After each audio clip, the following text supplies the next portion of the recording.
नमस्कार, स्वागत है आपका कबीर न्यूज पे। मैं हूं जितेंद्र कमल। एक 22 साल का लड़का अपने घर से बाहर निकलता है कुछ अरमान लिए, सपने लिए कि अपने परिवार के लिए कुछ करेगा। एक 22 साल का लड़का कानपुर आता है और परिवार की मदद करने के लिए, अपने जीवन यापन के लिए एक गार्ड की नौकरी करता है। 10,000 रुपए की उसकी तनख्वाह होती है। वो इसी घर में रहता है। ये एक किराए का घर है। इस घर में अपने जीवन यापन के लिए, अपनी रहने की व्यवस्था करता है, यहीं पे रहता है।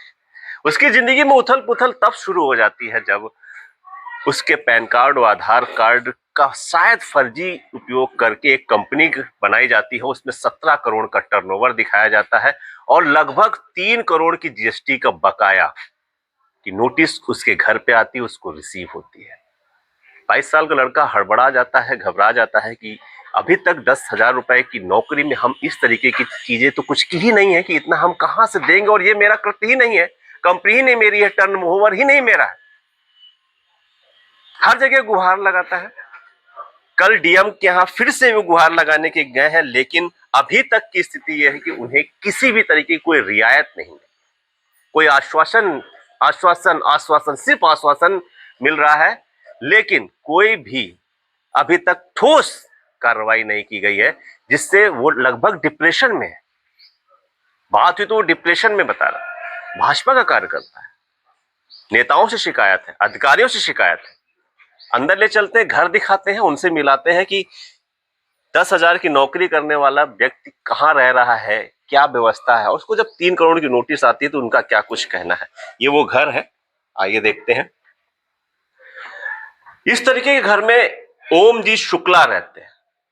ओम जी शुक्ला इस तरीके के घर में रहते हैं। क्या आपको लगता है कि ओम जी शुक्ला 17 करोड़ का टर्नओवर करते होंगे? एक कपड़े की कंपनी है, उसका टर्नओवर दिखा रहे हैं यहाँ कंपनी में। ये ओम जी शुक्ला है, पतले दुबले कदकाठी का ये व्यक्ति ओम जी शुक्ला ही है।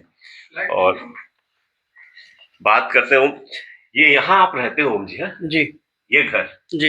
एक लाइट है, ऊपर ये सब किराए का है जी। ठीक है। मूलतः कहाँ के रहने वाले हो? घाटमपुर का रहने वाला हूँ। बस स्टैंड के पीछे घर बना हुआ है, वो स्थान अशोक नगर पूर्वी लगता है। क्या सपने लेके कानपुर कब आए थे? विगत इस मकान में 9 साल से रह रहा हूँ। इसके पहले दूसरी जगह रेंट पर रहते थे। यहीं पास में आवास विकास ऑफिस बना हुआ है, उसके पीछे घर था, वहाँ भी रेंट पर थे। और मेरी माँ ने मुझे बहुत ही मुश्किलों का सामना करके पढ़ाया है। पिताजी नहीं? नहीं, पिताजी हैं, पिताजी बाहर रहते हैं, लेकिन थोड़ा वो अपने परिवार में, अपने भाइयों में ज़्यादा व्यस्त रहते हैं, तो शायद उनको मेरी याद नहीं आती।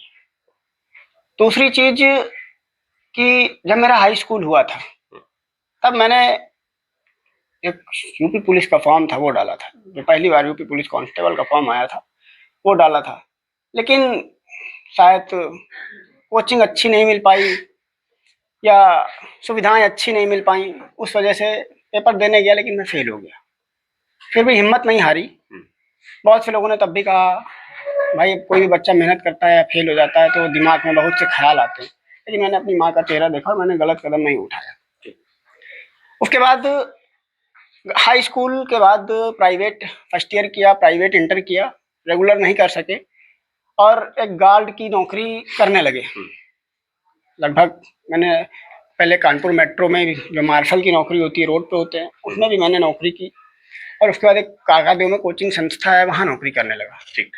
21 अगस्त 2025 को मैं अपने मोहल्ले के छोटे छोटे बच्चों के साथ गणपति जी के आने का काफ़ी आगाज था। हम उनकी तैयारियां कर रहे थे कि इस बार हम अपने छोटे से मोहल्ले के बच्चों के साथ हम भी गणपति को लाएंगे और हम लोग भी बाबा की सेवा करेंगे। लेकिन तभी पोस्टमैन आता है और आकर मुझसे पूछता है, मकान नंबर 2C 539 कौन सा है? मैंने कहा यही है। बोले ओम जी शुक्ला कौन है? मैंने कहा मैं हूँ। लेकिन उन्हें विश्वास नहीं हुआ। मैंने मोबाइल पर उन्हें अपना आधार दिखाया, तब उन्हें विश्वास हुआ। तो उन्होंने मेरे हाथ में 32 पेजों का CGST नोटिस रखा और वो चले गए। मैं जितना शिक्षित था उस हिसाब से पढ़ा, जो मेरे समझ आया, बाकी गूगल से ट्रांसलेट किया। फिर कुछ क्षेत्र के वरिष्ठ लोग हैं जो हमेशा मेरी मदद करते आए हैं, हर दुख में मेरे साथ खड़े रहे, उनको दिखाई। तो लोगों ने कहा फ्रॉड है और कोई बात नहीं। उसके बाद फिर भी मुझे लगा कि कहीं ऐसा तो नहीं है कि सब फ्रॉड कह रहे हैं, शायद ये रियल हो। कल को मेरे साथ विभाग कोई कार्रवाई मेरे ऊपर कर देता है तो मैंने हार नहीं मानी। मैंने आवास विकास एवं व्यापार मंडल के अनुज त्रिपाठी अध्यक्ष हैं, मैंने उनसे संपर्क किया। उन्होंने भारतीय उद्योग प्रतिनिधि व्यापार मंडल के अध्यक्ष ज्ञानेश मिश्रा जी से संपर्क कराया और फिर वो मुझे यहाँ सर्वोदय नगर सीजीएसटी कार्यालय ले गए। तो वहाँ जो कमिश्नर थे रोशन लाल जी, उन्होंने नोटिस का जवाब देने के लिए बताया। मैंने 2 बार बाई पोस्ट, धर्मेंद्र श्रीवास्तव जी हैं, उनसे लिखवा कर नोटिस का जवाब मैंने 2 बार बाई पोस्ट भेजा, लेकिन वो हर बार रिफंड बाई एड्रेस कर देते हैं। और फिर मैंने डीएम साहब के पास गया तो उन्होंने एक जांच टीम के आदेश दिए थे और बोला था। ये कब की बात है जब आपने ये 4 नवंबर आपने जब नोटिस का जवाब दिया, वो कब की बात है? मैंने 17 अगस्त को दिया था और 19 अगस्त को मेरा नोटिस वापस आ गया। ठीक है। उस नोटिस पे कुछ और लिख के आता है, कुछ नहीं, रिफंड का ही लिख के आता है। वहाँ कोई एड्रेस है ही नहीं, इसका मतलब। अब ये तो मैं नहीं बता सकता, मुझे तो जानकारी नहीं। नोटिस मिला तब मुझे पता चला कि मेरे साथ इतना बड़ा फ्रॉड हो रहा है। मेरे नाम से कंपनी चल रही है और लो मैं यहाँ एक गार्ड की नौकरी कर रहा हूँ, जहाँ मैं नौकरी करता था। तो ये सिस्टम है। आपका आधार, आपका पैन अगर किसी के पास है तो ये सिस्टम है। हमारे इस देश का किस तरीके से सिस्टम कार्य कर रहा है, ये देखिए। ये लड़का, आधार और पैन इनका है, कंपनी दिल्ली में बन जाती है, रहते हैं कानपुर में। हालांकि ये चीजें हो सकती हैं, लेकिन अगर ये चीज होती तो ये कानूनी लड़ाई नहीं लड़ रहा था, क्योंकि इनको फंसने का डर होता। सबसे बड़ी बात तो ये कि मैंने आज तक दिल्ली का लाल किला कभी अपनी आंखों से नहीं देखा, टीवी और मोबाइल पर ही देखा। मैं कभी दिल्ली नहीं गया, ना ही वहाँ मेरे कोई मिलने वाले रहते। उसके बाद जब यहाँ 4 नवंबर को डीएम के पास गया तो उन्होंने एक जांच टीम के आदेश दिए थे और बोला था परेशान मत हो, हम तुम्हारे लिए न्याय की कोशिश करेंगे। फिर मैं 15 दिसंबर को फिर भी हार नहीं मानता हूँ, लगातार अधिकारियों के चक्कर लगाता रहता हूँ। 4 महीनों से दर दर भटक रहा हूँ, लेकिन कहीं से कोई उम्मीद नहीं दिख रही। कोई उम्मीद नहीं दिख रही? हिम्मत क्यों हार रहे हो भाई? सिस्टम, अब तो शायद बीजेपी के कार्यकर्ता भी हैं, तो नेता तो आए होंगे ना बहुत से। बड़े शर्म की बात है मेरे लिए, कहते हुए दुख हो रहा है कि जब मेरी वोट देने की उम्र नहीं थी तब भी मैं बीजेपी का कट्टर समर्थक था, लेकिन जब वोट देने की उम्र हुई तब से लगातार भाजपा को ही वोट दे रहा हूँ। भावुक क्यों हो रहे हो? अब जिसके ऊपर गुजरती है वही जान सकता है। नेता तमाम है, बड़े बड़े हिंदू सम्मेलन हो रहे हैं, उनको ये हिंदू नहीं दिख रहा। मैं भी तो हिंदू हूँ, मुस्लिम तो नहीं हूँ, मैं भी हिंदू हूँ। कोई तो आए मेरी मदद तो करे। ये सिर्फ बढ़ के देश के नागरिक हो को। दूसरी चीज, तमाम आपने जैसे पूछा, मैं भाजपा का कार्य करता हूँ। आज तक भाजपा संगठन के बड़े से बड़ा पदाधिकारी किसी भी प्रदेश के हों, जिले के हों, किसी ने संपर्क नहीं किया। ना ही मेरे क्षेत्रीय जो जनप्रतिनिधि हैं, सभी जनप्रतिनिधि, किसी ने संपर्क नहीं किया। मामला मीडिया में है, इससे पहले भी चलाया गया है, अखबारों में भी आया है, चैनलों पे भी आया है। कल जब इन्होंने डीएम से फिर से गुहार लगाई, फिर आया है, लेकिन इसके बाद भी इनके नेताओं ने इनकी सुध नहीं ली। गलत तो नहीं कह रहा? नहीं, आज तक किसी का एक झूठा फोन भी नहीं आया। संगठन के पदाधिकारियों, भाजपा के जनप्रतिनिधि, सरकार भी आपकी की है, सब कुछ भैया मेरा है, लेकिन क्या बोलूं, बोला तो बोलते हुए खुद को शर्म आ रही है, मुझे ही शर्म आ रही है। दूसरों को क्या कहना कि जिस पार्टी का मैंने झंडा उठाया, जिस पार्टी का मैंने, जहां लोगों से नहीं जाना चाहिए उस पार्टी के समर्थन में वहां गया, लोगों से अपील भी करी, लेकिन आज जब मैं खुद इस दुख की पीड़ा को झेल रहा हूं तो आज तक किसी व्यक्ति का, किसी पदाधिकारी या जनप्रतिनिधि का झूठा फोन तक नहीं आया कि तुम परेशान मत हो, हम तुम्हारी मदद करेंगे, हम तुम्हारे साथ हैं। नोटिस दिखाई जरा, वो नोटिस दिखाइए जरा, कितने का बकाया दिखाया जा रहा है, कितना क्या है, ये देखिए आप लोग।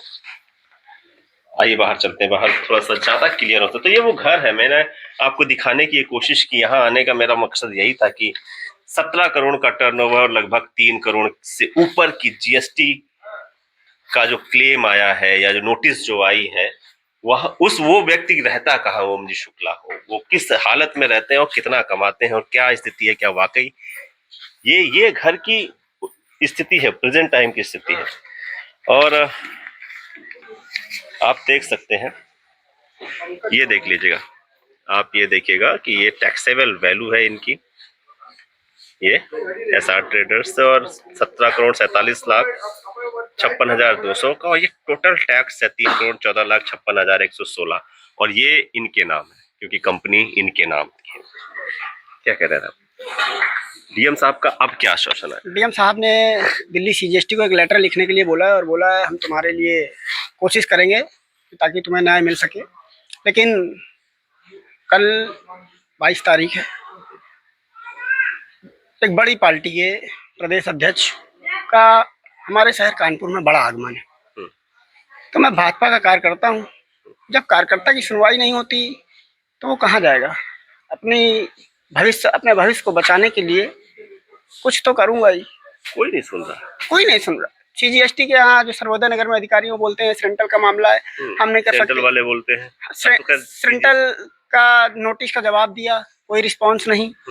उसके बाद मुख्यमंत्री जी के यहाँ भी गया, उसमें भी कोई जवाब। 15 दिसंबर को गया था, उनसे खुद मिलकर आया हूँ। मुख्यमंत्री से मिले थे। उन्होंने ही मेरा लेटर अपने हाथ से लिया था। उन्होंने बोला था ठीक है हम जांच कराते हैं, लेकिन आज तक किसी अधिकारी के द्वारा मेरे से स्टेट तक नहीं आया। कोई नहीं, ना एक झूठा। लोग कहते हैं कि योगी जी के दरबार से कोई वापस खाली हाथ नहीं आता है, आप वहां से भी खाली हाथ आ गए। निराशा मिली आपको? सिर्फ और सिर्फ निराशा। ये सिर्फ मीडिया, अखबार और सोशल मीडिया में दिखाया जाता है कि जनता की शिकायतों को प्राथमिकता दें, लेकिन अगर कुछ नहीं, मेरे से कोई नंबर मांगे मैं 0 नंबर दूंगा। मैं ये जो शिकायतों पे दिखाते हैं, मुख्यमंत्री जी की शिकायतों के निस्तारण के लिए जो नंबर अगर कोई आपसे मांगे कि 10 में कितने देने हैं, तो आप उसमें 0 देने की बात करें। बिल्कुल, क्योंकि मेरे साथ हो रहा है ना, मैं झेल रहा हूँ उस पीड़ा को। कि मैं अगर ना गया होता तो होता कि गया ही नहीं, लेकिन मैं वहां तक हो के आया हूँ,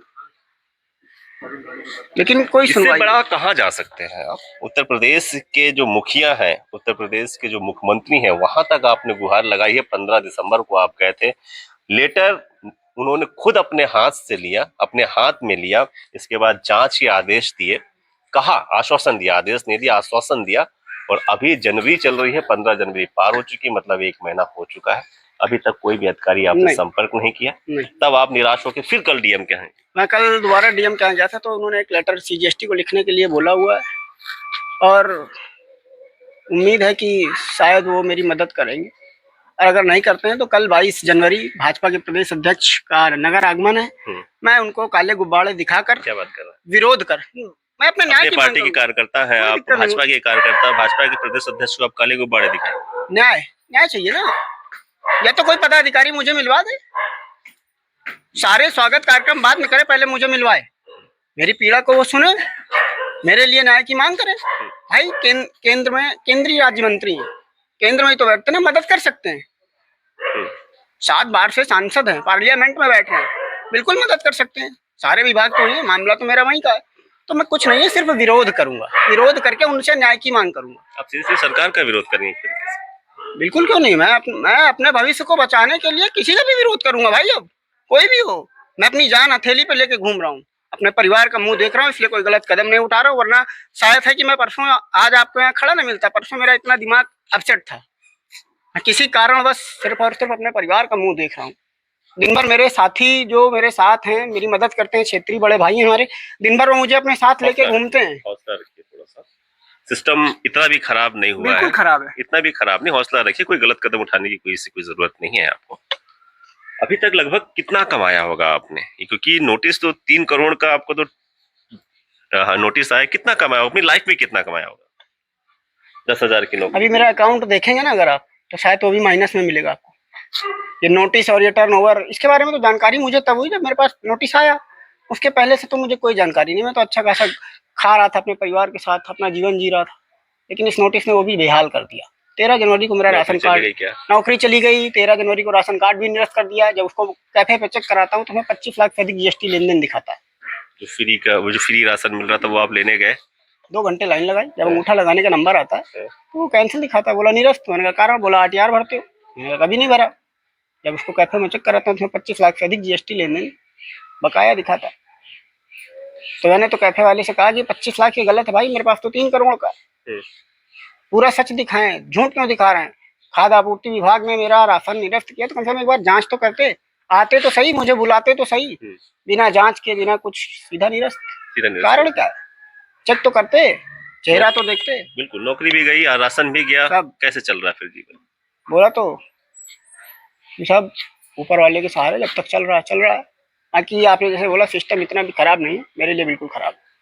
जब तक मुझे न्याय नहीं मिलता, रही बात सरकार का विरोध करने की, कोई भी हो, मैं अपने भविष्य को बचाने के लिए, मेरी ज्यादा उम्र नहीं, 22 वर्ष है अभी, आगे और पढ़ना चाहता हूँ। क्या बनना चाहते हैं? अब तो शायद सपने मेरे पानी में मिल गए। किसी सपने बताओ क्या थे? और पुलिस का फॉर्म आप डाले थे? हाँ, उसमें किसी कारणवश नंबर कमाए फेल हो गया, ठीक है, दोबारा भाई, उसी कुछ की। एक इच्छा होती है ना बनने की कि हाँ, तो कुछ सपने थे अभी भी यार, वही इच्छा है। पुलिस के ही बनना। हाँ, अब सिस्टम पे भरोसा है। सिस्टम पे भरोसा नहीं है।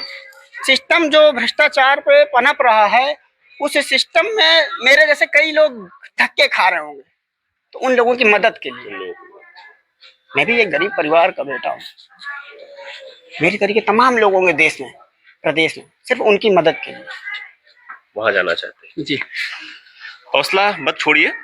3,14,56,116 की जीएसटी का ये नोटिस उस हौसले के तोड़ रहा है। एक अच्छा नागरिक बनने की, अच्छा देश बनाने के, अच्छा प्रदेश बनाने के सपने के साथ ओमजी शुक्ला तैयारी कर रहे हैं, पुलिस की तैयारी कर रहे हैं और एक पुलिस अफसर बनना चाहते हैं, पुलिस अधिकारी बनना चाहते हैं, सिपाही बनना चाहते हैं, अच्छा देश और प्रदेश बनाने के लिए, भ्रष्टाचार मुक्त बनाने के लिए। लेकिन जब इस तरीके की जालसाजी के, जैसा कि ये कह रहे हैं कि ये जालसाजी ही है, कि जालसाजी की जब नोटिस उनके पास आती है तो हिल जाते हैं अंदर से और ऐसे नवयुवक के सपने टूटने लगते हैं। अपने पार्टी ये भाजपा के आप कार्यकर्ता है, मुख्यमंत्री जैसे गुहार लगा चुके हैं, इससे बड़ी गुहार लगाने अपने प्रदेश में वो कहाँ जाएंगे। लेकिन इसके बाद भी अभी तक न्याय का जो कोना है वो खाली पड़ा हुआ है। उस कोने में सिर्फ निराशा है, आश्वासन है और कुछ नहीं। आंखों में आंसू है, हिलते हुए होंठ ये बता रहे हैं कि कितने डिप्रेशन में है, क्या कुछ कठिनाइयों से आप गुजर रहे हैं। कल प्रदेश अध्यक्ष का यहाँ पर आगमन है कानपुर में। आपने कहा है कि हम उनको काले झंडे दिखाकर इस सिस्टम का विरोध करेंगे, गुब्बारे, काले गुब्बारे दिखाकर सिस्टम का विरोध करेंगे।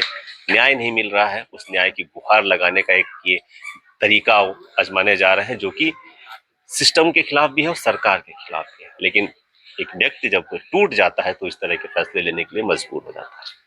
ऐसी और भी कहानियां हैं पूरे कानपुर में जो सिस्टम से अन्याय है, न्याय नहीं मिल रहा है उनको। ऐसी बहुत सी कहानियां, ऐसे बहुत से ओमजी शुक्ला है जिन्हें हम मिलाएंगे आपको कबीर न्यूज पे। बने रहे कबीर न्यूज के साथ। नमस्कार।